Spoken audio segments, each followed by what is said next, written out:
ಒಬದ್ಯನು ಏಲಿಯನು. ಜೇಷಾಮ್ ಜಬುದರೆ. ಅಧ್ಯಾಯ 7. ಅನೇಕ ದಿನಗಳಾದ ನಂತರ ಏಲಿಯನಿಗೆ ಕರ್ತನ ವಾಕ್ಯ ಉಂಟಾಯಿತು.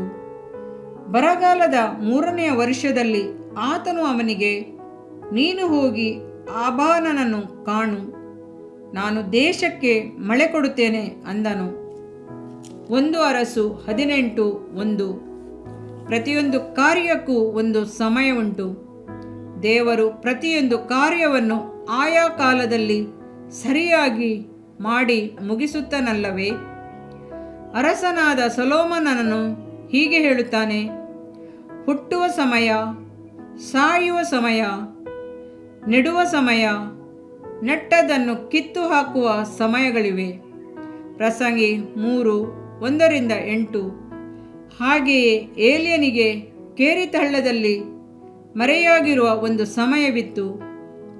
ಚಾರೆಪ್ತ ವಿಧವೆಯ ಮನೆಯಲ್ಲಿ ಊಟ ಮಾಡಲು ಒಂದು ಸಮಯವಿತ್ತು. ಹೀಗಲಾದರೂ ಏಲಿಯನ ತರಬೇತಿ ಸಮಯವು ಮುಗಿದು ಕರ್ತನಿಗಾಗಿ ಎದ್ದು ಪ್ರಕಾಶಿಸುವ ಸಮಯ ಬಂದು ಬಿಟ್ಟಿತ್ತು. ಕರ್ತನು ಒಬ್ಬನನ್ನು ಉನ್ನತಿಗೆ ತರಲು ಯೋಚಿಸಿದಾಗ ಅದನ್ನು ತಡೆಯಲು ಯಾರಿಂದಲೂ ಸಾಧ್ಯವಿಲ್ಲ. ಕರ್ತನು ಉನ್ನತ ಸ್ಥಿತಿಗೆ ತರುವ ಮನುಷ್ಯನಿಗೆ ಬಲವನ್ನು, ಪರಾಕ್ರಮವನ್ನು, ಅಧಿಕಾರವನ್ನು ಅಳತೆ ಮೀರಿ ಕೊಡುತ್ತಾನೆ. ಆದರೆ ಆ ಮನುಷ್ಯನು ಕರ್ತನ ಸಮಯದ ಯೋಜನೆಗೆ ತನ್ನನ್ನು ಪೂರ್ಣವಾಗಿ ಅರ್ಪಿಸಿ ಅದಕ್ಕಾಗಿ ಕಾದಿರಬೇಕು. ಅಪೊಸ್ತಲನಾದ ಪೇತ್ರನು ಹೀಗೆ ಬರೆಯುತ್ತಾನೆ, ಹೀಗಿರುವುದರಿಂದ ದೇವರ ತ್ರಾಣವುಳ್ಳ ಹಸ್ತದ ಕೆಳಗೆ ನಿಮ್ಮನ್ನು ತಗ್ಗಿಸಿಕೊಳ್ಳಿರಿ. ಆತನು ತಕ್ಕ ಕಾಲದಲ್ಲಿ ನಿಮ್ಮನ್ನು ಮೇಲಕ್ಕೆ ತರುವನು. 1 ಪೇತ್ರ 5:6. ಯೋಸೇಫನು, ದಾನಿಯೇಲನು ದೇವರ ಸಮಯಕ್ಕಾಗಿ ಕಾದಿದ್ದು ದೇಶದಲ್ಲಿ ಎಷ್ಟು ಮಹಿಮೆಗಾಗಿ ಉನ್ನತಿಗೆ ಬಂದರು. ದೇವರ ಮಗುವೇ, ಕರ್ತನು ನಿನ್ನನ್ನು ಉನ್ನತ ಸ್ಥಿತಿಗೆ ತರುವ ಕಾಲ ಉಂಟು. ಏಲಿಯನು ಕೆರೀತಿನಲ್ಲಿಯೂ ಚಾರೆಪ್ತದಲ್ಲಿಯೂ ಮರೆಯಾಗಿದ್ದು ತನ್ನನ್ನು ತಗ್ಗಿಸಿಕೊಂಡಂತೆ ಕರ್ತನ ಹಸ್ತದ ಕೆಳಗೆ ನಿನ್ನನ್ನು ತಗ್ಗಿಸಿಕೋ. ಕೆರೀತ್, ಚಾರೆಪ್ತ ತರಬೇತಿಗಳು ಮುಗಿದ ನಂತರ ಕಾರ್ಮೆಲ್ ಬೆಟ್ಟದ ಮೇಲೆ ಎಲ್ಲ ಜನರ ಮುಂದೆ ದೇವರ ಮಹಿಮೆಯನ್ನು ತೋರಿಸಲು ಏಲಿಯನು ಸಿದ್ಧನಾದನು. ಕರ್ತನು ಎಷ್ಟು ಕ್ರಮವಾಗಿ ಹಂತ ಹಂತವಾಗಿ ತರಬೇತಿ ಕೊಡುವುದನ್ನು ನೋಡಿದಿರಾ? ಅಹಾಬನನ್ನು ಕಾಣಲು ಧೈರ್ಯವಾಗಿ ಮುನ್ನುಗ್ಗಿ ಹೋದ ಏಲಿಯನು ಕರ್ತನ ದಾಸನು, ಸರ್ಕಾರದಲ್ಲಿ ಉನ್ನತ ಅಧಿಕಾರಿಯೂ ಆದ ಒಬದ್ಯನನ್ನು ಸಂಧಿಸಲು ಸಾಧ್ಯವಾಯಿತು. ಒಬದ್ಯನು ಏಲಿಯನಿಗೆ ದೇಶದ ಪರಿಸ್ಥಿತಿಯನ್ನು, ಪ್ರವಾದಿಗಳ ಸ್ಥಿತಿಯನ್ನು ವಿವರಿಸಿದನು. ಇಜೆಬೆಲಳು ಯೆಹೋವನ ಪ್ರವಾದಿಗಳನ್ನು ಸಂಹರಿಸುತ್ತಿರುವಾಗ ನಾನು ಮಾಡಿದ್ದು ನನ್ನ ಸ್ವಾಮಿಯಾದ ನಿನಗೆ ತಿಳಿಸಲ್ಪಡಲಿಲ್ಲವೋ? ಅವರಲ್ಲಿ 100 ಮಂದಿಯನ್ನು ತೆಗೆದುಕೊಂಡು 50 ಮಂದಿಯನ್ನಾಗಿ ಗವಿಗಳಲ್ಲಿ ಅಡಗಿಸಿಬಿಟ್ಟರು. ಅನ್ನಪಾನಗಳನ್ನು ಕೊಟ್ಟು ಸಾಕಿದನಲ್ಲವೇ? 1 ಅರಸು 18:13. ಅಹಾಬನ ಅರಮನೆಯಲ್ಲಿ ಮಂತ್ರಿಯ ಸ್ಥಾನದಲ್ಲಿದ್ದ ಒಬದ್ಯನಿಗೆ ಕರ್ತನ ಭಯವು, ಆತನ ಸೇವಕರ ಮೇಲೆ ಅಕ್ಕರೆಯೂ ಇತ್ತು. ಹೌದು, ಕರ್ತನು ಪ್ರತಿಯೊಬ್ಬರಿಗೂ ಒಂದೊಂದು ಅಂತಸ್ತನ್ನು ಕೊಟ್ಟು ಕರ್ತನಿಗೆ ಸಾಕ್ಷಿಯಾಗಿಯೂ ಆತನ ಮಕ್ಕಳಿಗೆ ಸಹಾಯಕವಾಗಿಯೂ ಇಟ್ಟಿರುತ್ತಾನೆ. ಏಲಿಯನು ಒಬದ್ಯನನ್ನು ಸಂಧಿಸಿದು ಎಷ್ಟು ಆಶ್ಚರ್ಯವಾದ ಸಂದರ್ಭ! ಏಲಿಯನು ತನ್ನನ್ನು ಕುರಿತು, ನಾನೊಬ್ಬನೇ ಇಸ್ರೇಲಿನ ಪ್ರವಾದಿಗಳಲ್ಲಿ ಉಳಿದಿದ್ದೇನೆ ಎಂದು ನೆನೆಸಿದನು. ಆದರೆ ಈಗ ಕರ್ತನ ದಾಸನಾದ ಒಬದ್ಯನ ಮೂಲಕ ಇನ್ನೂ 100 ಮಂದಿ ಪ್ರವಾದಿಗಳು ಪೋಷಿಸಲ್ಪಡುತ್ತಾರೆಂದು ತಿಳಿಯಿತು. ಕರ್ತನು ಅವನಿಗೆ, ಬಾಳನ ವಿಗ್ರಹಕ್ಕೆ ಅಡ್ಡಬೀಳದೆಯೂ ಅದನ್ನು ಮುದ್ದಿಸದೆಯೂ ಇರುವ 7,000 ಮಂದಿಯನ್ನು ಉಳಿಸುವೆನು ಎಂದು ಹೇಳಿದನು. ಏಲಿಯನು ಒಬದ್ಯನನ್ನು ಸಂಧಿಸಿದು ಎಷ್ಟು ಆದರಣೆಯಾಗಿತ್ತು! ಆತ್ಮನಲ್ಲಿ ಸಂತೋಷಿಸುವುದು ಮತ್ತು ಬಲವುಳ್ಳದಾಗಿಯೂ ಇತ್ತು. ದೇವರ ಮಕ್ಕಳ ಐಕ್ಯವು ನಿಜವಾಗಿಯೂ ಬಲವುಳ್ಳದಾಗಿದೆ. 1 ಅರಸು 18, 8-12. ಈ ಭಾಗದಲ್ಲಿ ಏಲ್ಯನಿಗೂ ಒಬೇದನಿಗೂ ನಡೆದ ಸಂಭಾಷಣೆಯನ್ನು ನಾವು ನೋಡುತ್ತೇವೆ. ಏಲ್ಯನನ್ನು ಅಹಾಬನು ಎಷ್ಟರ ಮಟ್ಟಿಗೆ ಹುಡುಕಿಸಿದನೆಂದು, ಏಲ್ಯನಿಗೆ ಎಂಥ ಅಪಾಯದ ಪರಿಸ್ಥಿತಿ ಇದೆ ಎಂಬುದನ್ನು ಈ ಸಂಭಾಷಣೆಯಲ್ಲಿ ಕಾಣಬಹುದು. ಅಹಾಬನ ಸೈನ್ಯದಿಂದ ಏಲ್ಯನನ್ನು ಹಿಡಿಯಲು ಸಾಧ್ಯವಾಗಲಿಲ್ಲ. ಏಲ್ಯನ ದೇವರು ನಮ್ಮ ದೇವರು ಆದ ಕರ್ತನನ್ನು ಸ್ತೋತ್ರದಿಂದ ಕೊಂಡಾಡೋಣ. ಏಲ್ಯನಿಗೂ ಒಬೇದನಿಗೂ ನಡೆದ ಸಂಭಾಷಣೆಯಲ್ಲಿ ಇನ್ನೊಂದು ರಹಸ್ಯವನ್ನು ತಿಳಿಯಬಹುದು. ಏಲ್ಯನನ್ನು ದೇವರಾತ್ಮನು ತೆಗೆದುಕೊಂಡು ತಿಳಿಯದ ಸ್ಥಳಕ್ಕೆ ಸೇರಿಸುತ್ತಾನೆ ಎಂಬುದೇ ಆ ರಹಸ್ಯವಾಗಿದೆ.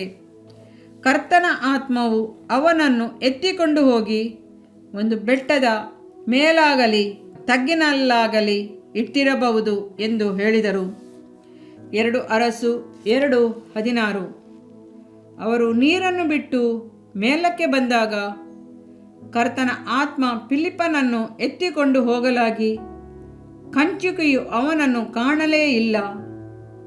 ಅಪೊಸ್ತಲ ಕೃತ್ಯ 8:39. ಅವನು 14 ವರ್ಷಗಳ ಹಿಂದೆ 3ನೆಯ ಆಕಾಶದ ಪರ್ಯಂತರಕ್ಕೂ ಒಯ್ಯಲ್ಪಟ್ಟನು. 2 ಕೊರಿಂಥ 12:2. ನಾನು ಕರ್ತನ ದಿನದಲ್ಲಿ ದೇವರ ಆತ್ಮ ಪರವಶನಾಗಿ ನನ್ನ ಹಿಂದುಗಡೆ ತುತ್ತೂರಿಯ ಶಬ್ದದಂತಿರುವ ಮಹಾಶಬ್ದವನ್ನು ಕೇಳಿದೆನು. ಪ್ರಕಟಣೆ 1:10. ಆ ಪವಿತ್ರಾತ್ಮನು ಬದಲಾವಣೆಯಾಗಿಲ್ಲ. ನಮ್ಮ ದೇವರು ಪಕ್ಷಪಾತವುಳ್ಳವನಲ್ಲ. ಆತನು ನಿನ್ನನ್ನು ಆತ್ಮದಿಂದ ತುಂಬಿಸಲು ಆಕಾಂಕ್ಷೆ ಉಳ್ಳವನಾಗಿದ್ದಾನೆ. ಆತ್ಮೀಯ ವರಗಳನ್ನು ಹೊಂದಿಕೋ. ಏಲಿಯನ ಅನುಭವಗಳು ನಿನ್ನ ಹೃದಯದಲ್ಲಿ ಅಗ್ನಿಯನ್ನು ಹೊತ್ತಿಸಲಿ. ಸೇವೆಯಲ್ಲಿ ನಿನಗೆ ಮಾದರಿಯಾಗಿ ನಿನ್ನನ್ನು ಉಪಯೋಗಿಸಲಿ. ಆಮೆನ್. ಇದರಿಂದ ನಿನ್ನ ದೇಹಕ್ಕೆ ಆರೋಗ್ಯವು, ಎಲುಬುಗಳಿಗೆ ಸಾರವು ಉಂಟಾಗುವವು. ಜ್ಞಾನೋಕ್ತಿಗಳು 3ನೇ ಅಧ್ಯಾಯ 8ನೇ ವಾಕ್ಯ. ಪ್ರಿಯ ವೀಕ್ಷಕರೇ ಮತ್ತು ಕರ್ತನಲ್ಲಿ ಸಹೋದರ ಸಹೋದರಿಯರೇ, ನೀವು ನಮ್ಮ ಈ ಕಾರ್ಯಕ್ರಮವನ್ನ ವೀಕ್ಷಿಸಿದ್ದಕ್ಕಾಗಿ ದೇವರ ನಾಮದಲ್ಲಿ ನಿಮಗೆ ವಂದನೆಗಳು. ದೇವರ ವಾಕ್ಯವು ನಮ್ಮ ಎಲುಬಿಗೆ ಬಲವು ಸಾರವೂ ಆಗಿದೆ ಎಂದು ಸತ್ಯವೇದವು ಹೇಳುವಂತೆ ಈ ಕಾರ್ಯಕ್ರಮವು ನಿಮಗೆ ಆಶೀರ್ವಾದಕರವಾಗಿದೆ ಎಂದು ನಂಬುತ್ತೇವೆ. ಪ್ರಿಯ ವೀಕ್ಷಕರೇ, ನಮ್ಮ ಈ ಸೇವೆಗಾಗಿ ಪ್ರಾರ್ಥಿಸಿರಿ ಮತ್ತು ಎಲ್ಲಾ ಕಾರ್ಯಕ್ರಮಗಳನ್ನ ಇತರರೊಂದಿಗೆ ಶೇರ್ ಮಾಡಿರಿ. ಅದೇ ರೀತಿಯಾಗಿ ನಮ್ಮ ಈ ಯೂಟ್ಯೂಬ್ ಚಾನೆಲ್ ಅನ್ನು ಸಬ್ಸ್ಕ್ರೈಬ್ ಮಾಡಿರಿ ಹಾಗೂ ಲೈಕ್ ಮಾಡಿ. ನಿಮ್ಮ ಅನಿಸಿಕೆಗಳನ್ನು ಕಮೆಂಟ್ ಬಾಕ್ಸ್ನಲ್ಲಿ ನಮಗೆ ತಿಳಿಯಪಡಿಸಿ. ನಮ್ಮ ಸಂಖ್ಯೆ 7022104605. ಈ ಸಂಖ್ಯೆಗೆ ಕರೆ ಮಾಡಿರಿ. ಒಬ್ಬ ಪಾಪಿಯ ಪ್ರಾರ್ಥನೆ, ಯೇಸುವನ್ನು ರಕ್ಷಕನಾಗಿ ಅಂಗೀಕರಿಸಲು ಮಾಡಬೇಕಾದ ಪ್ರಾರ್ಥನೆ. ಪ್ರಿಯ ಪರಲೋಕದ ತಂದೆಯೇ, ಯೇಸುವಿನ ಹೆಸರಿನಲ್ಲಿ ನಾನು ನಿನ್ನ ಬಳಿಗೆ ಬಂದಿದ್ದೇನೆ. ನನ್ನ ಬಳಿಗೆ ಬರುವವರನ್ನು ನಾನು ತಳ್ಳಿಬಿಡುವುದೇ ಇಲ್ಲ. ಯೋಹಾನ 6:37 ಎಂದು ನಿನ್ನ ವಾಕ್ಯ ಹೇಳುತ್ತದಲ್ಲ. ಆದ್ದರಿಂದ ನೀನು ನನ್ನನ್ನು ತಳ್ಳಿಬಿಡದೆ ನನ್ನನ್ನು ಸೇರಿಸಿಕೊಳ್ಳುವಿ ಎಂದು ನನಗೆ ಗೊತ್ತಿದೆ. ಆದ್ದರಿಂದ ನಾನು ನಿನಗೆ ಸ್ತೋತ್ರ ಮಾಡುತ್ತೇನೆ.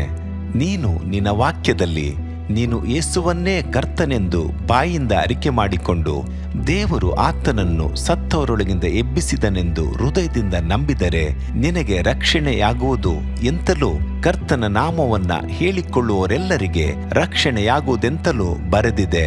ರೋಮ 10:9-13ನೇ ವಾಕ್ಯ. ಯೇಸು ಕ್ರಿಸ್ತನು ದೇವಕುಮಾರನೆಂದು ನನ್ನ ಹೃದಯದಲ್ಲಿ ನಂಬುತ್ತೇನೆ. ನನ್ನನ್ನು ನೀತಿವಂತನನ್ನಾಗಿ ಮಾಡುವುದಕ್ಕಾಗಿ ಆತನು ಸತ್ತವರೊಳಗಿಂದ ಎಬ್ಬಿಸಲ್ಪಟ್ಟನು ಎಂದು ನಂಬುತ್ತೇನೆ. ನಾನು ಆತನ ನಾಮವನ್ನ ಹೇಳಿಕೊಳ್ಳುತ್ತೇನೆ. ಯೇಸುವೇ, ನೀನೇ ಕರ್ತನು. ತಂದೆಯೇ, ನೀನು ನನ್ನನ್ನು ರಕ್ಷಿಸಿದಿ ಎಂದು ನಾನು ನಂಬುತ್ತೇನೆ.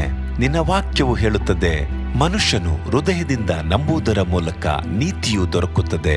ಬಾಯಿಂದ ಅರಿಕೆ ಮಾಡುವುದರ ಮೂಲಕ ರಕ್ಷಣೆಯಾಗುತ್ತದೆ. ರೋಮ 10:10. ನಾನೀಗ ನನ್ನ ಹೃದಯದಲ್ಲಿ ನಂಬುತ್ತೇನೆ ಹಾಗೂ ಯೇಸುವೇ ನನ್ನ ಕರ್ತನೆಂದು ಅರಿಕೆ ಮಾಡುತ್ತೇನೆ, ಆದುದರಿಂದ ನಾನೀಗ ರಕ್ಷಣೆ ಹೊಂದಿದ್ದೇನೆ. ಅಪ್ಪಾ ತಂದೆಯೇ, ನಿನಗೆ ಸ್ತೋತ್ರ. ಲೂಕನು ಬರೆದ ಸುವಾರ್ತೆ 11ನೇ ಅಧ್ಯಾಯದಲ್ಲಿ ಬರೆದಿರುವಂತೆ, ನಿಮ್ಮಲ್ಲಿ ತಂದೆಯಾದವನು ಮೀನನ್ನು ಕೇಳುವ ಮಗನಿಗೆ ಮೀನು ಕೊಡದೆ ಹಾವನ್ನು ಕೊಡುವನೆ? ಅಥವಾ ತತ್ತಿಯನ್ನು ಕೇಳಿದರೆ ಚೇಳನ್ನು ಕೊಡುವನೆ? ಹಾಗಾದರೆ ಕೆಟ್ಟವರಾದ ನೀವು ನಿಮ್ಮ ಮಕ್ಕಳಿಗೆ ಒಳ್ಳೆ ಪದಾರ್ಥಗಳನ್ನು ಕೊಡಬಲ್ಲವರಾದರೆ ಪರಲೋಕದಲ್ಲಿರುವ ನಿಮ್ಮ ತಂದೆಯು ತನ್ನನ್ನು ಬೇಡಿಕೊಳ್ಳುವವರಿಗೆ ಎಷ್ಟೋ ಹೆಚ್ಚಾಗಿ ಪವಿತ್ರಾತ್ಮ ವರವನ್ನ ಕೊಡುವವನಲ್ಲವೇ ಅಂದನು. ತಂದೆಯೇ, ನೀನು ಕೇಳಿಕೊಳ್ಳುವವರಿಗೆ ಪವಿತ್ರಾತ್ಮನ ವರವನ್ನು ಹೇರಳವಾಗಿ ಕೊಡುವಾತನಾಗಿದ್ದಿ. ಆದ್ದರಿಂದ ನನ್ನ ಮೇಲೆಯೂ ನಿನ್ನ ಆತ್ಮನನ್ನು ಸುರಿಸಬೇಕಾಗಿ ಬೇಡಿಕೊಳ್ಳುತ್ತೇನೆ. ಕೀರ್ತನೆ 81:10 ಬರೆದಿದೆ, ಅಗಲವಾಗಿ ಬಾಯಿದೆರೆಯಿರಿ, ಅದನ್ನು ತುಂಬಿಸುವೆನು. ಕರ್ತನೇ, ನನ್ನನ್ನು ಪವಿತ್ರಾತ್ಮನಿಂದ ತುಂಬಿದಂತ ನೀನು ನನ್ನನ್ನು ಅನ್ಯ ಭಾಷೆಯ ವರದಿಂದಲೂ ತುಂಬುವವನಾಗಿದ್ದಿ ಎಂದು ನಂಬುತ್ತೇನೆ. ಅದರಂತೆ ನಾನು ನನ್ನ ಬಾಯಿಯನ್ನು ತೆರೆದು ನಿನ್ನ ಸ್ತೋತ್ರ ಮಾಡುವಾಗ ಅನ್ಯ ಭಾಷೆಯ ಅಭಿಷೇಕದಿಂದ ನನ್ನನ್ನು ತುಂಬುವವನಾಗಿದ್ದಿ ಎಂದು ನಂಬುತ್ತೇನೆ. ಈಗ ನೀವು ನಿಮ್ಮ ಬಾಯಿಯನ್ನು ತೆರೆದು ಮಾತನಾಡುವಾಗ ಪವಿತ್ರಾತ್ಮನು ನಿಮ್ಮ ಬಾಯಿಯನ್ನು ತನ್ನ ಭಾಷೆಯಿಂದ ತುಂಬುವವನಾಗಿದ್ದಾನೆ. ಇದು ದೇವರ ಭಾಷೆಯಾಗಿದೆ. ಈ ಅಭಿಷೇಕವನ್ನ ಹೊಂದಿಕೊಳ್ಳಲು ನೀವು ನಿಮ್ಮ ಸ್ವರವನ್ನ ಉಪಯೋಗಿಸಬೇಕು. ಅದರಿಂದ ನೀವು ನಿಮ್ಮ ಬಾಯನ್ನು ತೆರೆದು ದೇವರಿಗೆ ಸ್ತೋತ್ರ ಮಾಡುವಾಗ ದೇವರು ನಿಮ್ಮನ್ನು ಅನ್ಯ ಭಾಷೆಯ ವರದಿಂದ ತುಂಬುವವನಾಗಿದ್ದಾನೆ. ಪ್ರಿಯರೇ, ಈಗ ನೀವು ಪವಿತ್ರಾತ್ಮನಿಂದ ತುಂಬಲ್ಪಟ್ಟ ಆತನ ಪ್ರಿಯ ಮಕ್ಕಳಾಗಿದ್ದೀರಿ. ದೇವರ ನಾಮಕ್ಕೆ ಸ್ತೋತ್ರವಾಗಲಿ.